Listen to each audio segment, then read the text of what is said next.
हमें आपसे ये साझा करते हुए हर्ष हो रहा है कि संघ लोक सेवा आयोग मुख्य परीक्षा 2022 में ऑडियो आर्टिकल कार्यक्रम से आए कुल 25 सवाल।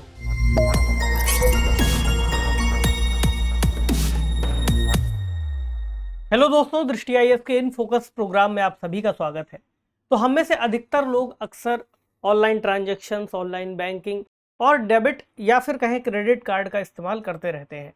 तो हाल ही में आरबीआई ने कुछ गाइडलाइंस जारी की है जिसके अंतर्गत हम किसी ऑनलाइन पेमेंट के अंतर्गत किसी क्रेडिट कार्ड या डेबिट कार्ड का इस्तेमाल किस तरह से कर सकते हैं उसके बारे में जानकारी मिलती है। तो आज के इस डिस्कशन पर हम इस पर बात करेंगे और जो टॉपिक है वह है क्या है आरबीआई की टोकनाइजेशन व्यवस्था। तो आरबीआई ने एक नई व्यवस्था को शुरू किया है जिसे हम टोकनाइजेशन कह रहे हैं।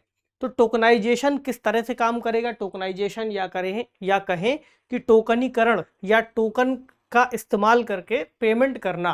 तो इस सुविधा को कैसे शुरू किया गया है, कब से लागू किया गया है, कैसे इसको प्रोसेस किया जा रहा है, इन सभी बिंदुओं पर बात कर लेते हैं। तो न्यूज़ आई है tokenization for credit and debit cards transactions, what is it and how does it help you. इससे आपको या फिर किसी ग्राहक को किस तरह से मदद मिल सकती है। ठीक है, तो आरबीआई ने चूंकि इसको लॉन्च किया है, एक तरीके से मैंडेट किया है, इसका मैंडेट दिया है, तो ये पूरी व्यवस्था कैसे काम करेगी, कैसे लाभकारी होगी। और ये जो न्यूज़ है इंडियन एक्सप्रेस से ली गई है।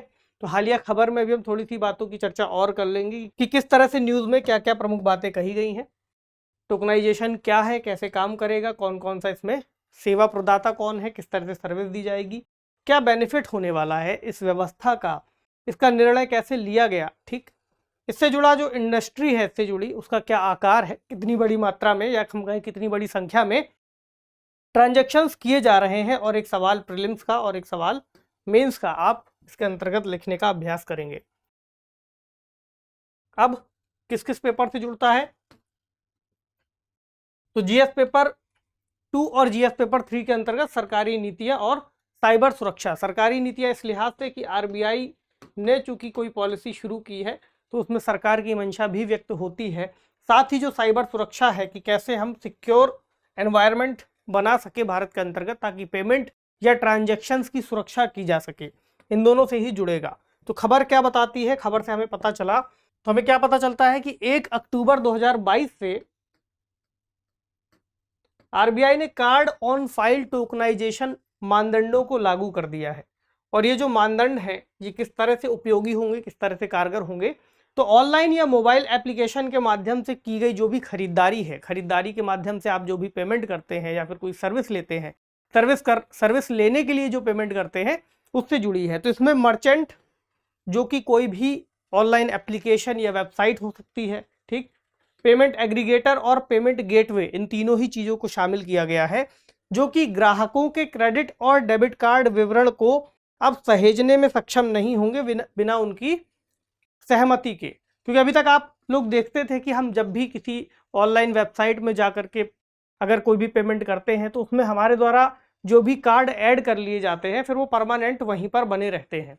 हालांकि हम उनको हटा जरूर सकते हैं लेकिन ट्रांजैक्शन के दौरान बार बार उनका डेटा उपयोग में आता रहता है और उससे जुड़ी जो जानकारी है वो मर्चेंट या फिर आगे भी शेयर हो सकती है। इसी बात को ध्यान में रखते हुए आरबीआई ने फिर इस व्यवस्था को लागू करने की बात कही है, उसको लागू कर दिया है। तो करीब 35 करोड़ जो टोकन है पहले से ही बनाए जा चुके हैं, यानी कि ऐसा नहीं है कि अभी से ही इसको शुरू किया गया है, पहले से वैकल्पिक रूप से इसको चलाया जा रहा था।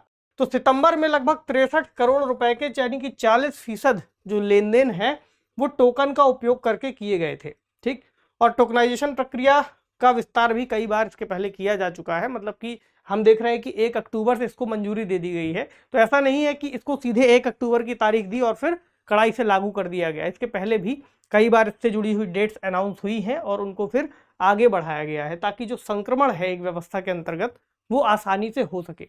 तो कई लोग ऐसे भी हो सकते थे एक समय पे जो नहीं चाहते थे कि उनका डेटा किसी भी वेबसाइट्स के पास मौजूद रहे या फिर वो वेबसाइट उस ट्रांजैक्शन में उनके कार्ड की डिटेल्स का इस्तेमाल करें। तो आरबीआई ने फिर इसके लिए इस व्यवस्था को बनाया। अभी हम देख लेंगे कि कैसे ये काम करती है। तो टोकन सुविधा का निर्णय कैसे लिया गया, कब लिया गया? तो आरबीआई ने सितंबर 2021 में इस बारे में गाइडलाइन जारी की थी और ऐसा कहा था कि मर्चेंट्स पर 1 जनवरी 2022 से इसे लागू होना था अपने सर्वर पर फिर ये ग्राहक कार्ड विवरण जो है संग्रहित करने पर इन पर प्रतिबंध लगाया गया था।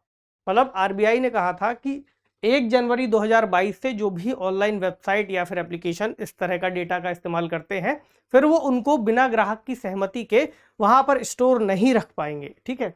हालांकि विकल्प के रूप में कार्ड ऑन फाइल टोकनाइजेशन व्यवस्था को अनिवार्य कर दिया कि वो इस प्रक्रिया के अंतर्गत जाकर के फिर कार्ड का इस्तेमाल कर सकते हैं, वो भी टोकन के फॉर्मेट में। अभी हम इस पर थोड़ी सी और बात कर लेंगे।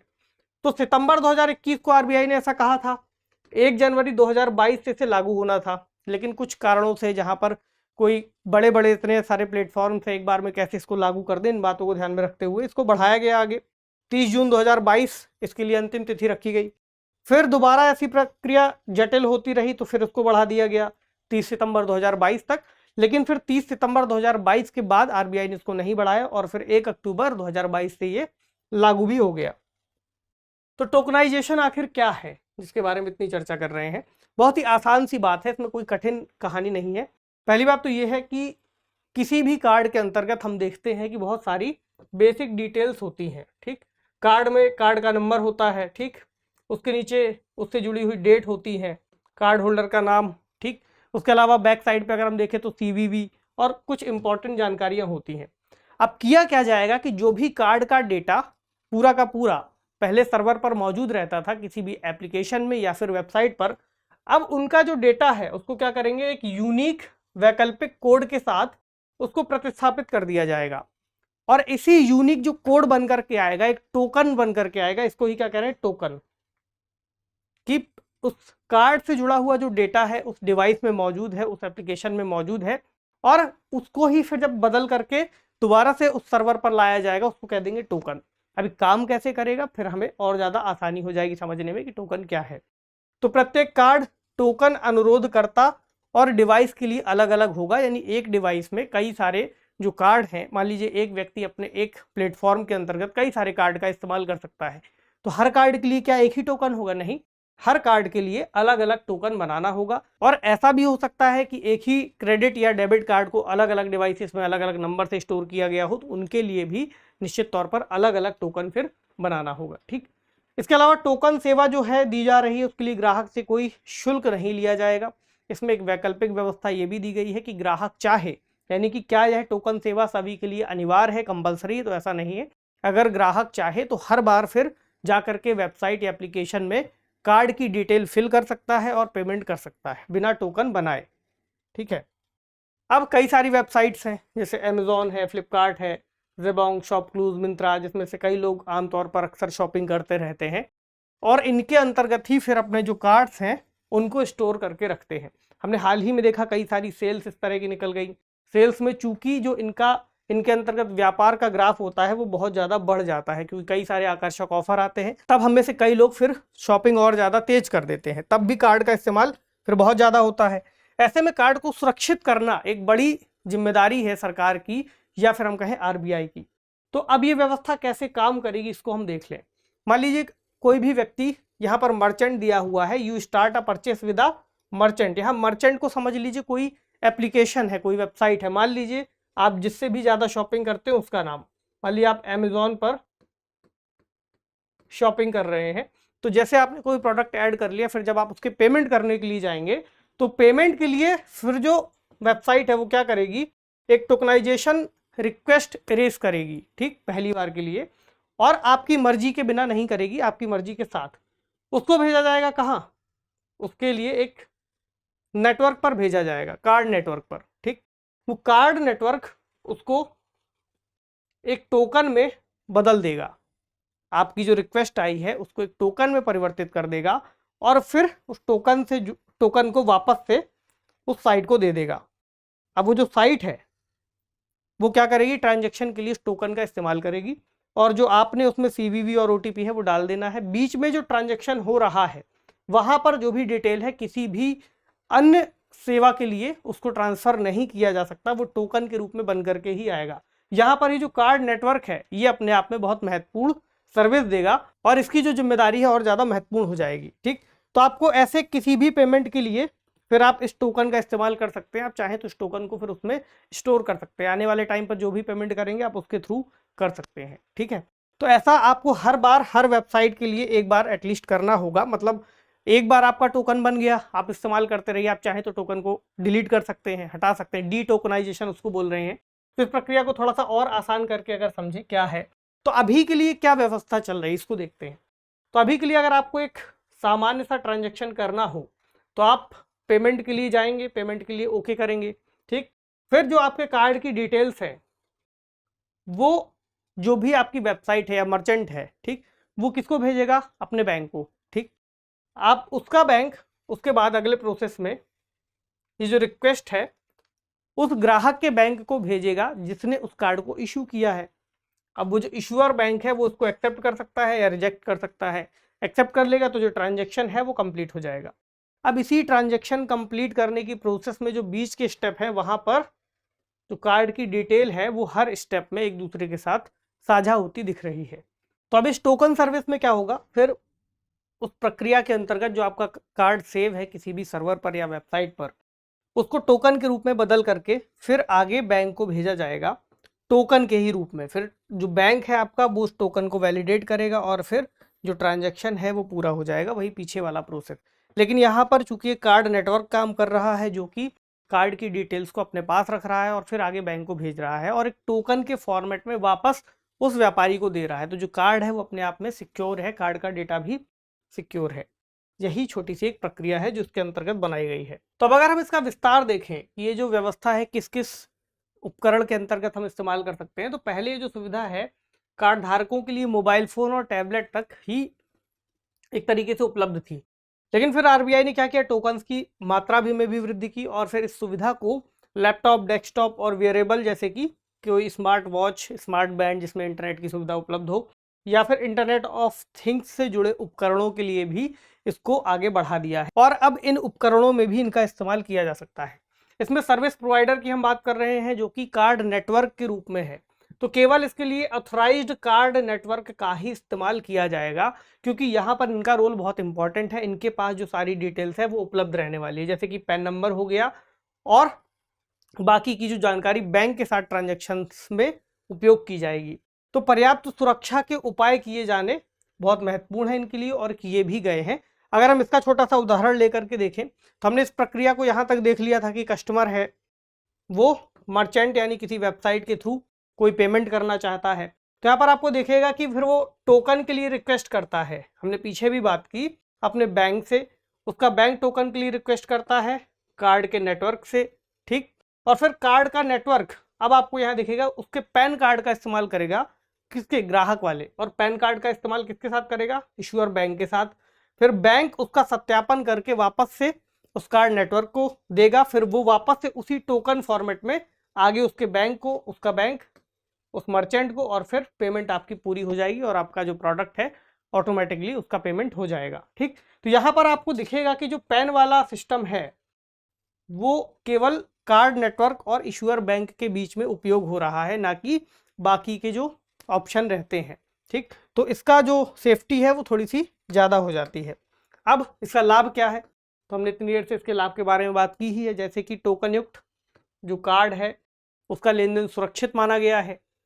अगला जो ट्रांजैक्शन प्रोसेस है उसके दौरान जो कार्ड का डेटा है वो मर्चेंट के साथ साझा नहीं किया जा रहा है। हालांकि आपके ऊपर है कि आप उसको इस तरीके से आगे उपयोग करना चाहते हैं या फिर नहीं। तो जो लोग अमेजॉन या फिर फ्लिपकार्ट या फिर कोई भी अन्य ऐप का इस्तेमाल करते हैं, अगर वो जाकर के देखेंगे तो उसमें एक ऑप्शन में फिर मर्चेंट की तरफ से काफ़ी सारी जो डिटेल्स है उन्होंने मेंशन कर भी दी हैं, और उसके बारे में ऐसा दिया हुआ है कि आरबीआई की गाइडलाइंस के मुताबिक जो भी आपके पुराने कार्ड सेव थे अभी तक वो हटा दिए गए हैं, या फिर आपने जब तक उनको मंजूरी नहीं दे दी है कि उन कार्ड को वहाँ पर बनाए रखा जाए, तो जिन कार्ड्स के लिए आप परमिशन देंगे वो फिर वहाँ पर स्टोर रहेगा। इसके अलावा कार्ड का डेटा, टोकन और अन्य विवरण अधिकृत कार्ड नेटवर्क द्वारा सुरक्षित मोड में संग्रहित रखे जाएंगे। कार्ड नेटवर्क द्वारा टोकन अनुरोधकर्ताओं को प्रमाणित करना भी अनिवार्य है। इसका क्या मतलब हुआ? इसका मतलब ये हुआ जो कार्ड नेटवर्क है वो टोकन अनुरोधकर्ता, यहाँ टोकन अनुरोधकर्ता जो है वो कौन है? वही मर्चेंट या फिर वही वेबसाइट एप्लीकेशन जिसके अंतर्गत आप पेमेंट कर रहे हैं, क्योंकि आपके बिहाफ पर अब वो आगे पेमेंट के लिए फिर अनुरोध कर रहा है, इसलिए उसको अब टोकन अनुरोधकर्ता यहाँ पर कहा गया है। तो विश्व स्तर पर स्वीकृत जो मानक है उनके अनुसार जो कार्ड नेटवर्क है वो इनको भी प्रमाणित करेगा कि ये जो सुविधा दे रहे हैं वो सही है या नहीं। तो इसकी इंडस्ट्री इस वक्त कितनी बढ़ चुकी है इसको जान ले, फिर प्रश्न की तरफ बढ़ते हैं। तो आरबीआई की वार्षिक रिपोर्ट 2021-22 बताती है कि क्रेडिट और डेबिट कार्ड का जो भुगतान लेन देन है उसकी मात्रा 27% बढ़ गई है, यानी कि अब ये 223.99 करोड़ तक पहुंच गई है। और इसके मूल्य में अगर बात करें तो लगभग 54.3% की वृद्धि हुई है। हालांकि ये जो डेटा है ऑनलाइन और ऑफलाइन दोनों का ही है, क्रेडिट और डेबिट कार्ड दोनों का, क्योंकि वहां पर अलग अलग करके इसको नहीं दिया गया है। फिर भी जो ट्रांजैक्शन है बहुत ज़्यादा बढ़ चुके हैं। इसके अलावा जुलाई 2022 तक अगर हम देखें तो लगभग क्रेडिट कार्ड जो वितरित किए जा चुके हैं वो 8 करोड़ हैं और जो डेबिट कार्ड हैं वो 92.81 करोड़ अभी तक मार्केट में मौजूद हैं या फिर सर्कुलेट हो चुके हैं। तो हम समझ सकते हैं कि कितनी बड़ी इंडस्ट्री है। ऐसे में आरबीआई का यह कदम अपने आप में बहुत महत्वपूर्ण है, खासकर किसी भी तरह के फ्रॉड या किसी भी जो आर्थिक या वित्तीय संस्थान है उनके अंतर्गत उनकी सुरक्षा में सेंध लगाने को लेकर के फिर बहुत इंपॉर्टेंट कदम इसको माना जाएगा। तो प्रश्न क्या है, निम्नलिखित कथनों पर विचार कीजिए। ऑनलाइन ट्रांजैक्शन के लिए जारी की गई टोकनाइजेशन व्यवस्था सभी के लिए अनिवार्य है। दूसरा, इस व्यवस्था में कोई मर्चेंट ग्राहक के पैन नंबर की जानकारी स्टोर कर सकता है। तो आपको बताना है कि उपयुक्त में से कौन सा या कौन से कथन सही है।